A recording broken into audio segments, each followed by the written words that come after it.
શોભાજીના એ પણ શિષ્ય હતા. અહીંયા દેવાયત પંડિતના ગાડાનો ધરો ભાંગી ગયો.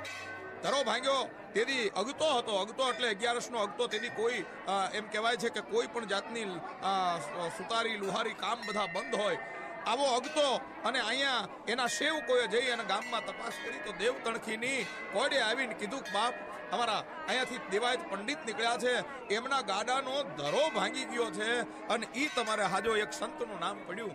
એટલે દેવ તણખીજીએ કીધું કે લઈ આવો. ધરો લઈ આવ્યા અને એમ કહેવાય છે ગર્વમાં અભિમાનમાં એમ કીધું કે અહીંયા આ કેવી રીતે તમે ધરો હાંધશો? વઠી સળગે છે અને એની અંદર ધક ધક ધક ધક અગ્નિ ધખી રહ્યો છે, એરણ છે અને પડખે મોટો ઘણ પડ્યો છે.